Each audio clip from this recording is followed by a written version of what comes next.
Pessoal, sejam bem-vindos a mais um vídeo sobre o Juizado Especial Criminal, em específico aqui sobre o artigo 62 da Lei 9.099 de 1995.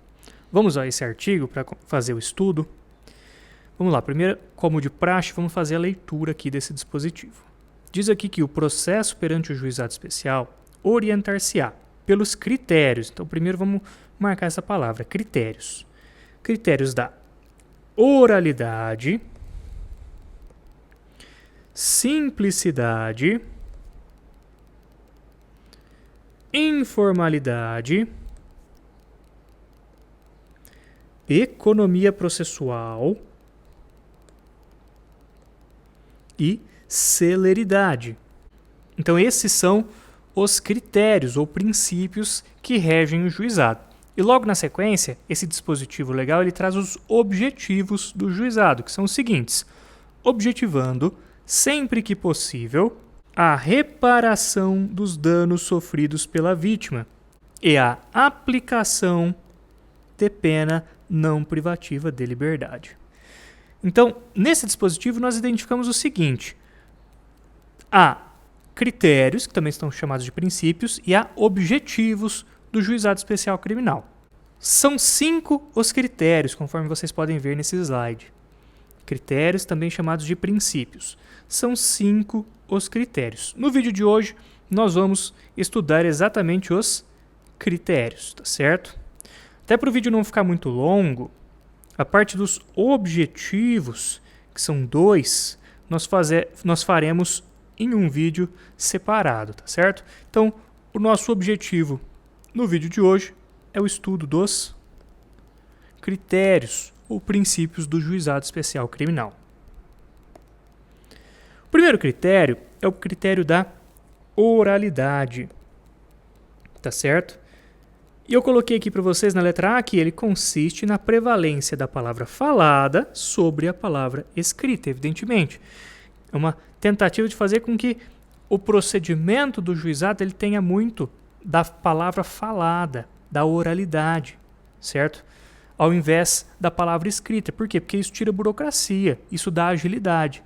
Tá? Inclusive, essa característica de ser um procedimento oral é um mandamento constitucional sobre o juizado especial. No artigo 98 da Constituição Federal, é dito que os juizados especiais, providos por juízes togados ou togados e leigos, competentes para conciliação, julgamento e execução das causas cíveis de menor complexidade e infrações penais de menor potencial ofensivo, mediante procedimento oral e sumaríssimo, permitidos, nas hipóteses previstas em lei, a transação e o julgamento de recursos por turmas de juízes de primeiro grau. No próximo slide, nós vemos aqui alguns exemplos extraídos da própria Lei 9.099 acerca da oralidade, ou seja, pontos criados ali pelo legislador que concretizam o princípio ou critério da oralidade. Bom, o primeiro que eu coloquei aqui é o artigo 65, parágrafo 3º. Olha o que é dito.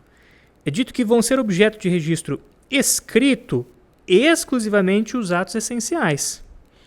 O que isso significa? Olha, eu só vou escrever o que for essencial, ou seja, eu estou dando prevalência para a palavra falada. E esse dispositivo continua dizendo aqui que os atos realizados em audiência de instrução e julgamento poderão ser gravados em fita magnética ou equivalente. Evidentemente, né, é uma lei antiga, e até por ela ser uma lei antiga, há essa menção à fita magnética. Hoje em dia nós não usamos isso, nós temos uma tecnologia mais avançada. Mas entenda como é que isso aqui era um avanço para a época quando a lei foi formada, né? Quando ela foi criada.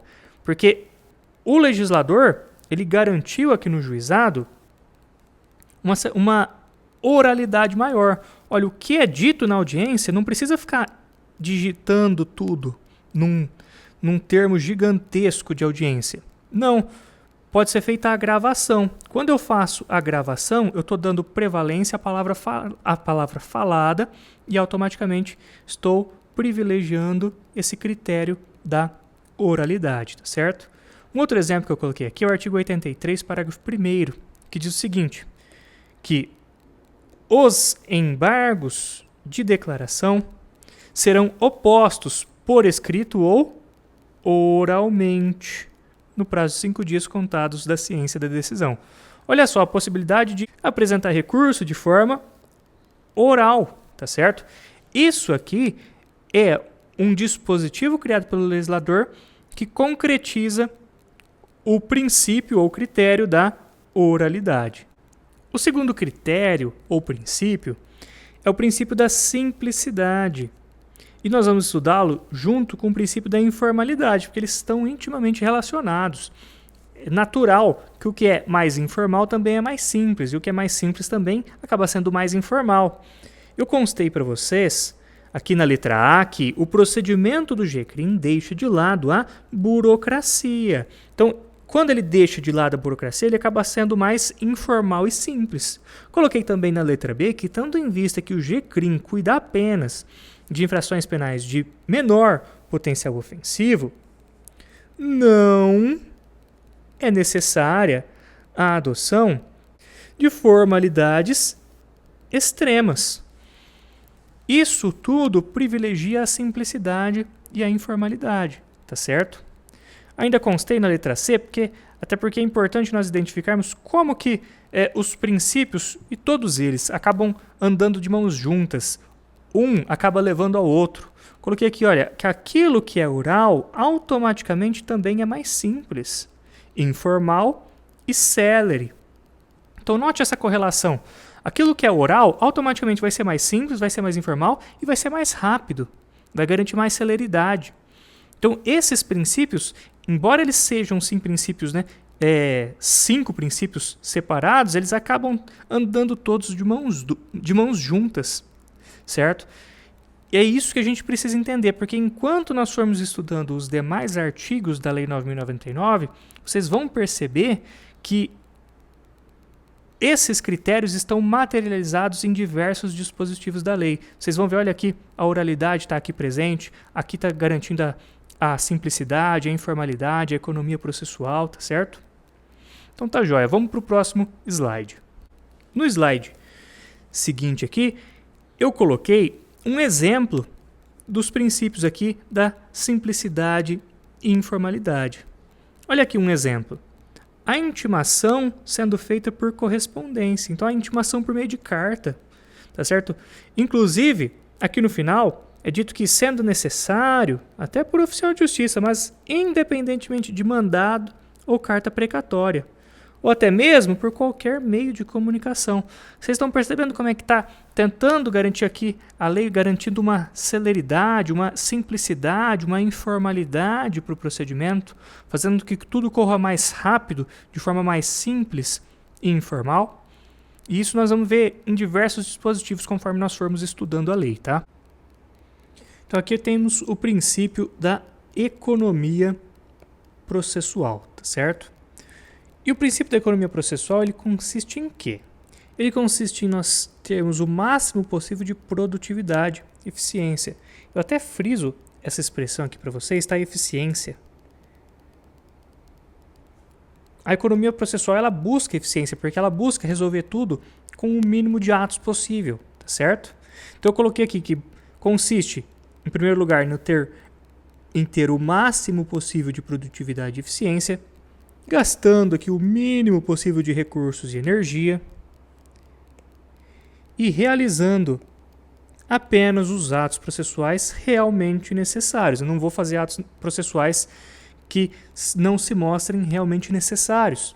Isso faz com que eu pratique o mínimo de atos processuais possível.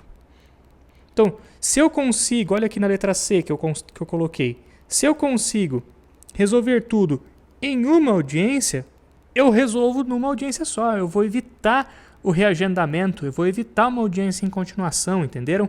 Eu faço em uma única audiência. Eu não fico postergando para 2, 3, 4 audiências. Eu tento ao máximo resolver tudo em um único ato.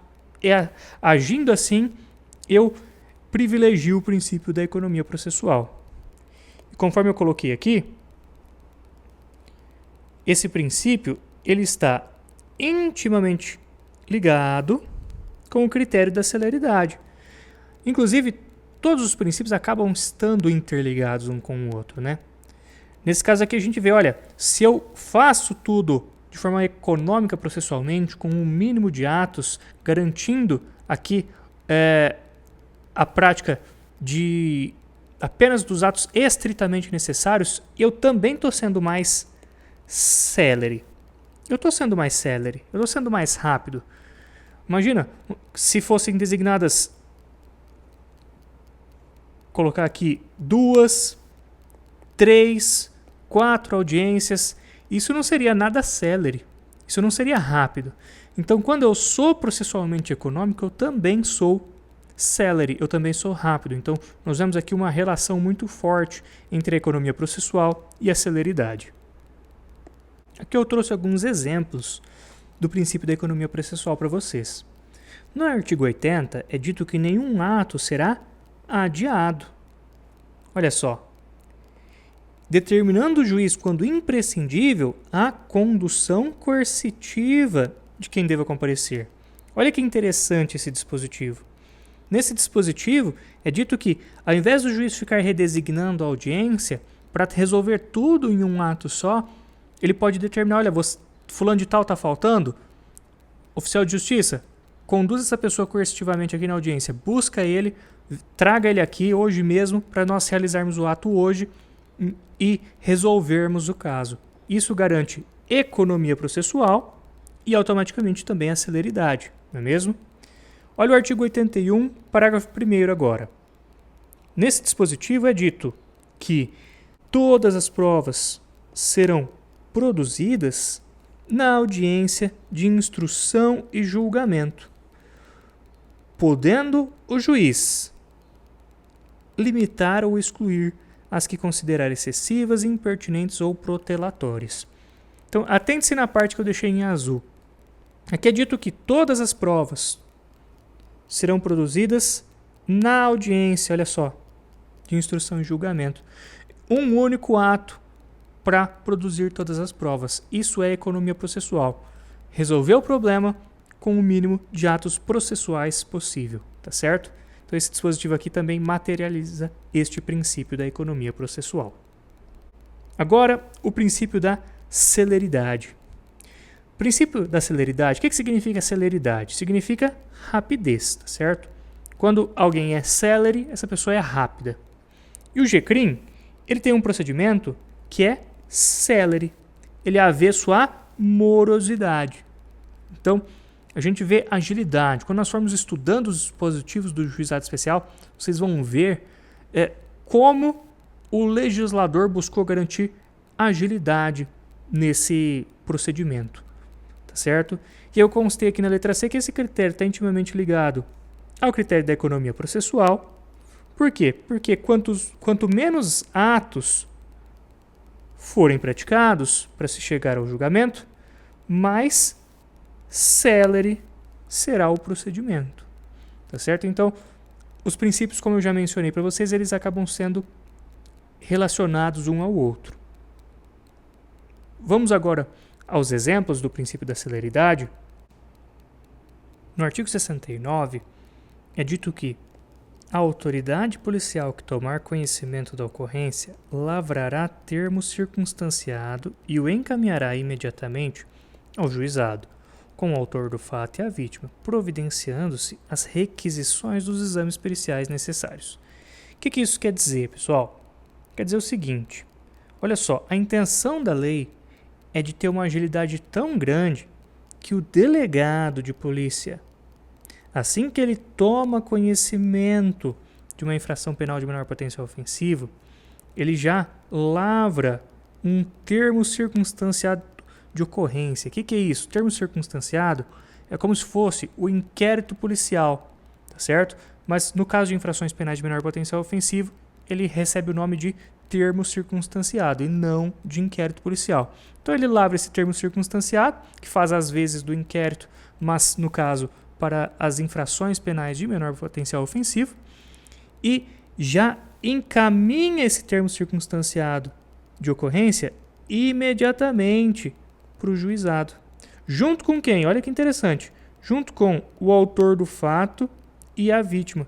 Então, olha que interessante como é que é essa pretensão aqui do legislador de garantir celeridade. Já no mesmo ato, o delegado toma conhecimento da infração penal, lavra o termo circunstanciado de ocorrência e encaminha o termo e todo mundo, certo? Autor do fato e vítima juntos, pro juizado para que lá se realize no mesmo dia a audiência preliminar, tá certo? Essa seria a intenção do legislador, garantindo aqui uma ampla celeridade, tá certo? Outro exemplo aqui é o do artigo 80, que nós já constamos no exemplo do princípio anterior, né? Que é nenhum ato será adiado, determinando o juiz, quando imprescindível, a condução coercitiva de quem deva comparecer. Evidentemente, se o juiz está na audiência e viu que a pessoa não está presente, ele pode determinar a condução coercitiva, garantindo-se assim a celeridade, ou seja, tudo vai ser resolvido naquele mesmo dia, vai se evitar uma audiência em continuação, tá certo? Então, é isso por hoje, tá joia, pessoal? Fica encerrada essa parte aqui dos princípios do juizado especial. No próximo vídeo, nós estudaremos sobre os objetivos do juizado. Obrigado por assistir até aqui e até o próximo vídeo.